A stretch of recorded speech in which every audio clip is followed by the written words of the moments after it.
Good afternoon, respected judges. The topic for my presentation today is scleromalacia perforans as a presentation in systemic lupus erythrematosus, a case report.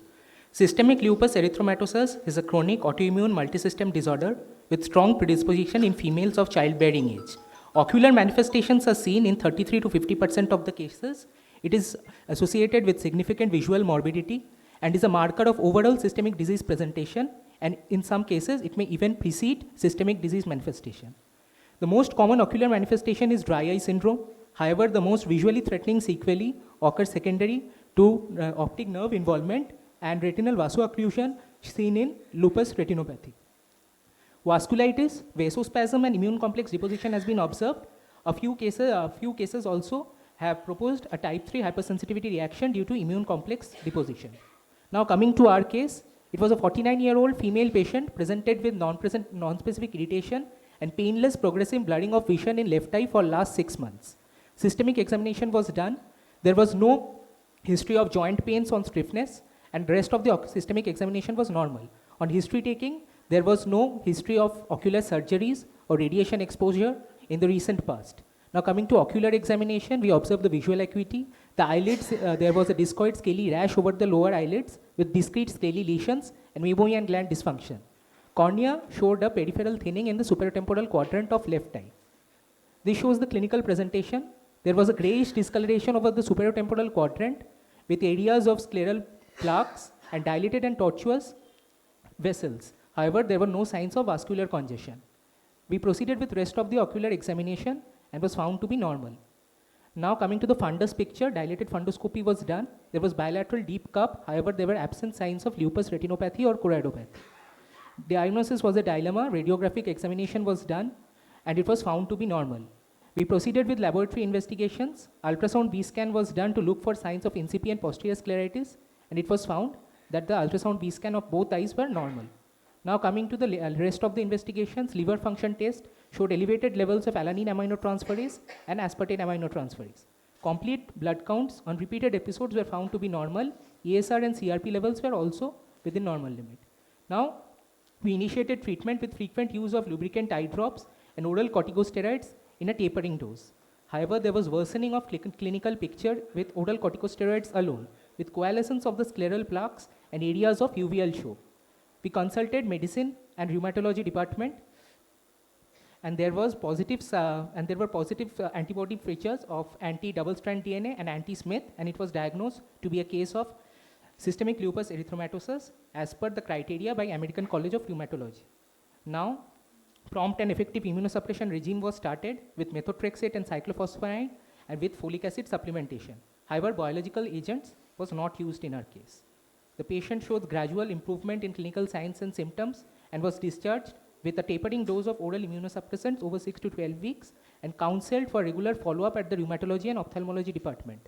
The patient was also advised regarding the risks of rupture with minimum trauma because of extreme scarring of the sclera. Tectonic patch graft lamellar was initially planned in our case. However, there was loss on follow-up and the disease improved with oral immunosuppressives alone. Now coming to the last, we can say that scleromalacia perforans is a very rare manifestation, and in very rare cases it precedes systemic manifestations. It is a silent killer.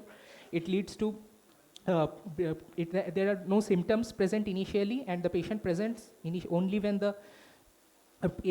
only at the later stages. An aggressive treatment approach needs to be employed with the collaborative efforts between ophthalmologists and rheumatologists. A few studies shows favorable treatment with sodium versanate, cyclosporin A, adalimumab. However, none has been found to be totally efficacious, and other studies for the future can lead to improvements. Thank you. Scleritis as such, due to systemic lupus erythematosus is rare. Even if it occurs, it is a diffuse anterior type, and not the scleromalacia type. Yes. And in this case, it's quite interesting and rare. And of the immunosuppressive agents, you can use azathioprine as mycophenolate, or you can use endoxan cyclophosphamide. But of the biologic agents, rituximab is found to be quite useful. There are some reports. One more thing, what was the intraocular pressure at this condition? So it was found to be normal, 17 in right eye and 18 in left. Do you think 17 is normal for this case? No, actually. So, There are and- chances that because of thinning of the sclera, we have to start And- management. We started with eye drop timolol. and it was given? It was given in the initial management, but due to shortage of time, actually, I could not say. So what was the definition of scleromalacia perforans? It is actually an obliterative endarteritis, where Was the patient on any other treatment before no, there was no presenting history, and there are 11 criteria according to systemic lupus erythrematosus systemic diagnosis, but none of the criteria were initially present. And Could this be a sequelae of necrotizing scleritis, anterior scleritis per se? it can be, but the duration is a factor that goes towards And you scleromalacia. found that in one eye only. The other eye The was other eye was to normal. no. And I think that for SLE, it is better to go ahead with anti-CCP antibodies. They are more specific and sensitive rather than going for anti-double-stranded DNA or Sir, actually anti-double-stranded DNA and anti-Smith was more specific. I think DSM and anti-double stranded And that anti-Rho, that antibody, we can counsel that it has chances for, if their patient is free, because pregnancy in the future, then there are chances of congenital heart block in the offspring. Did you do a CRP level analysis in this case? Yes, ma'am, it was there. It was from normal. It was normal. It was normal. But I think that anti-Rho can also be seen in Sjogren syndrome. Yes, yes. So What it was can, another systemic manifestation? Any other systemic features for that? No, there was no history of joint pains. The 11 criteria which is given by American College of Rheumatology, including malar rash, discoid rash, so it was a and female. others. There was no nephropathy. So we considered it as a presenting sign. There was no nephropathy. Did you do a kidney panel? The urine tests were normal, but other Not done. not. SLE is a very devastating disease, and particularly she is a female, and if in the pregnancy, SLE is having It is a clinically tendency. silent also. So No, just telling you something. So, suppose during the pregnancy it flares up, how will you handle? It's sir, a, immunosuppressives are the you cannot give at present. steroids in the first trimester per se. Very tricky. biological agents, adalimumab and Now, it is better you will switch over your patient to azathioprine. It's very safe. will be a good choice. And why did you consider a tablet form of cyclophosphamide? so due to unavailability. Due to? Unavailability in intravenous cyclophosphamide is more efficacious, but at that time we And could you not did not give any IV methylprednisolone pearls? because that too was not. No, whenever you are thinking of cyclophosphamide, always try to give IV infusion because you are going to achieve a very rapid remission, transient neutropenia, relative lesser impact of acrolein with the bladder mucosa, so the chances of sterile hemorrhagic cystitis are very low. Second thing, that always hydrate your patient, and if you are planning for cyclophosphamide, it will take a little time. So by that time, as Dr. Ghazal said, it is better you will have put your patient on IV infusion because you are dealing with scleromalacia perforans. It is devastating. And try not to put oral steroid, that topical steroids, because that is going to cause scleral thinning. That is going to worsen your case. Okay, sir. Thank you. Do we have Dr. Geetu Pillai with us? Dr. Paulomi Ghosh? Dr. Tejashwini Antarvedi. Fine. So we still have 10 minutes. So the house is open for discussion. If Dr. JV is there, so if you have any queries, we still have 10 minutes with us. There is a female patient. She is complaining of recurrent headache during periods. And probably she is under treatment under some gynecologist for polymenorrhea. It was found to be polymenorrhea. Yes, sir, yes, sir. Every 20 days it comes and she complains, she has presented to me twice, second time. Anterior uveitis? Anterior uveitis, totally, purely anterior uveitis. Yeah. I Yeah. have added, once it resolved with topical steroid, and it was, after 5 days, it was not responded well, so I added oral steroid, 3 days tapering. So it recovered. Again, the second time comes with anterior uveitis, same period. So it might not be associated with the polymenorrhea. It might be a naturally B27 positive recurrent anterior uveitis. So there might be a two disease. One is the menorrhagia, and because literature doesn't show that polymenorrhea is associated with recurrent non-granulomatous anterior uveitis. She is under treatment. For what? Gynecologist for this. Gynecologist, okay. Yes, sir, Okay. under gynecological So treatment. thorough systemic evaluation is needed. Sir, HLA B27 negative. Okay. Yeah, rheumatoid factor is also negative. And ESR was raised. I had advised for Montauk's test, but lab technician missed. It was written on the baseline, so it was missed. So I again sent the patient for Montauk's test. So next time she might be coming with Montauk's test also. Yeah, sure. So how to manage that case? The interpretation of ESR is very tricky. Yes, sir. Because you are telling that your patient is having menorrhagia, so patient may be anemic. And when anemia is there, ESR is definitely going to be raised. Because when we do ESR, we count rouleau formation. Because of rouleau formation, that sera is there, and that superlatent sera that we mark as a ESR. So if menorrhagia is there, patient is going to be anemic. So maybe ESR is raised because of that. Just check the hemoglobin. I think you can add some non-steroidal anti-inflammatory drugs Yeah. as well. Something like Just a for flurbiprofen. maintenance dose. Yeah, something like a flurbiprofen or a nepafenac or something like that. The similar type of case was there.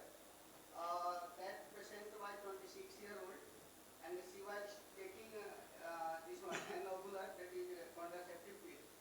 So at that, after 2 years of using, she stopped that contraceptive pill. After stopping contraceptive pills, she developed uveitis. Yeah, that's during described. That then again she visited the ophthalmologist. Ophthalmologist treated that. So she resolved that uveitis, but again it recurred. So after some time, it is not given clearly how many days, how many months. For some reason, she again started OCP. She never recurred that anterior uveitis. I got only one literature about this. Sure. Any other questions? So since we still have time, I would request GB sir to give a couple of words of wisdom for us, and then we can conclude the session. So that today we have the cases described by the young people. One is the herpetic uveitis. Herpetic uveitis can be clinically diagnosed very easily because they present with the skin lesions. But here's the treatment part is evaluation is very important. They can have secondary glaucoma, iris atrophy, and typically the keratic precipitates are distributed all over the cornea and not in the Earl's triangle. And rise of IOP is a challenge. You need to give the anti-glaucoma medication, but underlying disease, the herpetic disease has to be treated, and you need to put the patients on oral antiviral agent. The best is the oral valcyclovir, 1 gram 3 times daily for 90 days. And control the inflammation and IOP. Wait for quite a long time for doing a cataract surgery, at least 3 to 6 months. 6 months is better. Next is the case of posterior scleritis in a young female. Rare diagnosis but should not be missed. And that's a very good question. But the posterior scleritis is ultrasonographic diagnostics mostly. And one can see that sclerochoroidal thickening. T sign may or may not be present. This occurs in the young female and in 30s and has pain on movements of the globe, but pain on movements of the globe can be absent in 25% of the cases. So don't depend on the pain, but a typical ultrasound picture, fundus photography and red-free photograph will show the striae over the macular region. That would be that one. VKH we mostly see is the probable VKH without alopecia, vitiligo, dysaceusia. So here today we have ultrasound and SSOCT which can help us to detect the choroidal thickening, and VKH is often a bilateral disease, but it can be only the posterior polar harder type of the disease also, without any anti-segment involvement, without pan-uveitis. So we didn't have the bilateral multifocal choroiditis in HIV male patient. I thought that that could be tuberculosis would be a good possibility, and multifocal choroiditis in HIV positive patient. Tuberculosis is one of the systemic finding in HIV positive patients and can be associated with ocular TB. So we have described ocular TB in HIV positive patient. Next case is unusual case of adenocarcinoma of the lung presented as uniocular choroidal metastasis. Yes, that can occur. Lung carcinoma can often produce the choroidal metastasis, and breast carcinoma also can produce choroidal metastasis. SLE is that presenting as a scleromalacia performance is definitely rare, but we don't do the SLE workup for all scleritis cases. Collagen disease only we work it up, and that is the thing. I think is the next session persons has come. We have got about 4 minutes time. Sir, just a question. In how many patients of posterior scleritis we get that T sign? It's, yeah, I think you have a paper. Yeah, I have presented 5 cases of posterior scleritis. T sign is not that not that often common, and actually the sclerochoroidal thickening is the more common in the thing. Is the sclera and choroid is quite adjacent as inflammation. T sign is that when the posterior scleritis is very severe, then only get T sign. And that FFA findings In the point leaks and the diffuse hyperfluorescence. almost in all cases, or Almost all cases. FFA sign is quite characteristic. We'll close the session.